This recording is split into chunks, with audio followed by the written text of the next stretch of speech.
దూకుడు ఆయన నైజం, ఏటికి ఎదురెదటం ఆయన తత్వం, తెంపరితనం ఆయన కాయుధం. వాటిని అస్త్రాలుగా మలుచుకుని అగ్రరాజ్య అధినేతగా 2 సార్లు విజయం సాధించారు. ఆయనే డొనాల్డ్ ట్రంప్.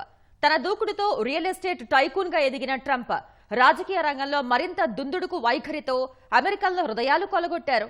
ఎన్నో ఆరోపణలు, మరెన్నో కేసులు ఎదుర్కొంటున్నప్పటికీ ఏమాత్రం వెనకడుగు వేయకుండా రెట్టించిన మొండి ధైర్యంతో రెండోసారి అమెరికా పీఠాన్ని అధిష్ఠించారు.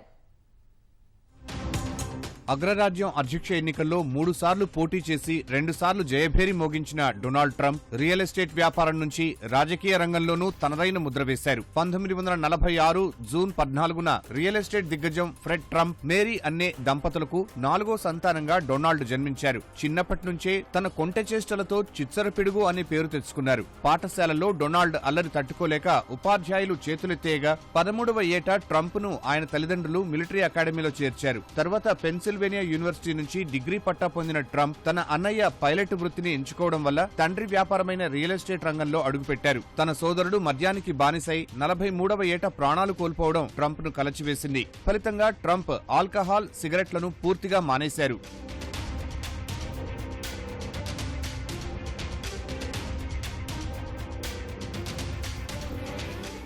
తండ్రి వారసత్వాన్ని అందుకున్నప్పటికీ సొంతంగా తానేంటో నిరూపించుకోవాలన్నది ట్రంప్ అభిమతం. ఈ క్రమంలో $1 మిలియన్ తన తండ్రి నుంచి రుణంగా తీసుకుని రియల్ ఎస్టేట్ కంపెనీలో అడుగుపెట్టారు. న్యూయార్క్ సిటీలో కొన్ని టౌన్షిప్లు నిర్మిస్తూ క్రమంగా ఎదిగారు. 1971 నాటికి కంపెనీపై పూర్తి పట్టు సాధించారు. 1999లో ట్రంప్ తండ్రి మరణించిన తరువాత కంపెనీని పరుగులు పెట్టించారు. పెద్ద పెద్ద రియల్ ఎస్టేట్ ప్రాజెక్టులు చేపట్టి విజయం సాధించారు. Atlantic city, Chicago, Las Vegas తో పాటు తుర్కియే, ఫిలిప్పీన్స్ వంటి దేశాల్లో పెద్ద పెద్ద హోటళ్లు, టవర్లు, కేసినోలు, గోల్ఫ్ కోర్సులు అభివృద్ధి చేశారు.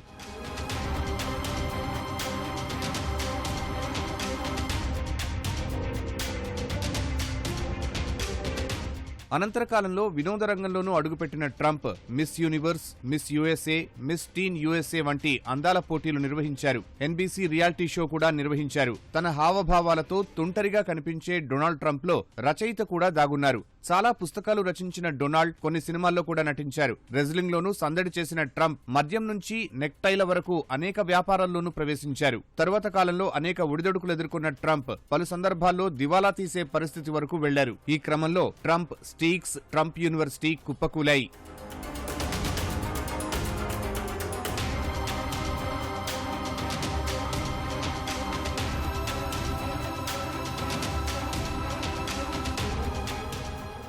డొనాల్డ్ ట్రంప్ కుటుంబ నేపథ్యం కూడా ఆసక్తికరంగా ఉంటుంది. ఆయన 3 పెళ్లిళ్లు చేసుకున్నారు. మొదటి భార్య ఇవానా జెల్నికోవా చెక్ రిపబ్లిక్ అథ్లెట్. ఆమె మోడలింగ్ కూడా చేశారు. ట్రంప్, ఇవానా దంపతులకు 3 సంతానం: Donald junior, Ivanka, Eric. Trump, Ivana దంపతులు 1990లో విడిపోయారు. 1993లో హాలీవుడ్ నటి మార్లా మాపిల్స్ ను ట్రంప్ వివాహమాడారు. వారికి ఓ బాలిక జన్మించాక 1999లో విడిపోయారు. 2005లో ప్రస్తుత భార్య మెలానియాను పెళ్లి చేసుకున్నారు. వారికి బారన్ విలియం ట్రంప్ అనే కుమారుడు జన్మించాడు. ప్రస్తుతం అతని వయసు 18 ఏళ్లు. తన జీవిత ప్రస్థానంలో ట్రంప్ అనేక ఆరోపణలు ఎదుర్కొన్నారు. లైంగిక వేధింపులు, వివాహేతర సంబంధాల ఆరోపణలు ఆయన్ను వెంటాడుతూనే ఉన్నాయి. కొన్ని కేసుల్లో జరిమానాలు కూడా చెల్లించారు. మరికొన్ని ఇప్పటికీ కొనసాగుతున్నాయి.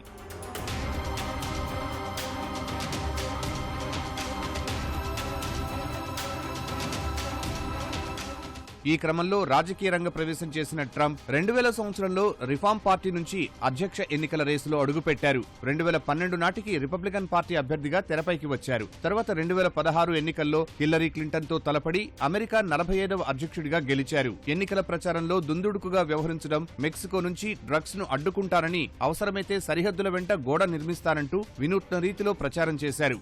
అమెరికాను మరోసారి గొప్ప దేశంగా తీర్చిదిద్దుతానని హిల్లరీ క్లింటన్ తో డిబేట్లలో ఆధిపత్యం కనబరిచారు.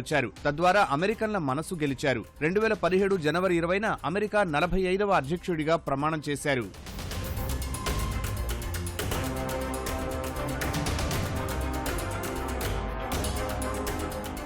2017 నుంచి 2021 వరకు తన 4 ఏళ్ల పాలనలో ట్రంప్ అనేక వివాదాస్పద సంచలన నిర్ణయాలు తీసుకున్నారు. విదేశీ నాయకులతో ఘర్షణలకు దిగడం, వాతావరణ వాణిజ్య ఒప్పందాలను రద్దు చేసుకోవడం, కఠినమైన ఇమ్మిగ్రేషన్ నిబంధనలు తీసుకురావడం వంటి చర్యలు చేపట్టారు. చైనాతో వాణిజ్య యుద్ధానికి కాలుదువ్వారు. 2020లో అధ్యక్ష ఎన్నికల వేళ కరోనా మహమ్మారిని కట్టడి చేయడంలోనూ ట్రంప్ అనేక విమర్శలు ఎదుర్కొన్నారు. వైరస్ ను చంపడానికి ఉపయోగించే శానిటైజర్లు, ఇతర ద్రావణాలను మనుషులకు కూడా ఉపయోగించాలనే వ్యాఖ్యలతో తీవ్ర విమర్శల పాలయ్యారు. 2020 చివరిలో జరిగిన ఎన్నికల్లో బైడెన్ చేతిలో ఓడిపోయారు. అయినప్పటికీ ట్రంప్ తన తెంపరితనంతో ఒక పట్టణ ఓటమిని ఒప్పుకోలేదు. ఎన్నికల్లో అవినీతి జరిగిందని, తన ఓట్లను దొంగిలించారనే ఆరోపణలు చేశారు. బైడెన్ కు అధికార బదిలీ చేయకుండా అనేక సమస్యలు సృష్టించారు. 2021 జనవరి 6న తన అనుచరులతో భారీ ర్యాలీ తీయించిన ట్రంప్ క్యాపిటల్ హిల్ పై దాడికి పురిగొల్పారు. ఈ కారణంగా అభిశంసన ఎదుర్కోవలసి వచ్చింది. అభిశంసన తీర్మానాన్ని ఎదుర్కొన్న మూడో అమెరికా అధ్యక్షుడిగా చెడ్డ పేరు తెచ్చుకున్నారు. బైడెన్ ప్రమాణ స్వీకార కార్యక్రమానికి సైతం ట్రంప్ గైర్హాజరై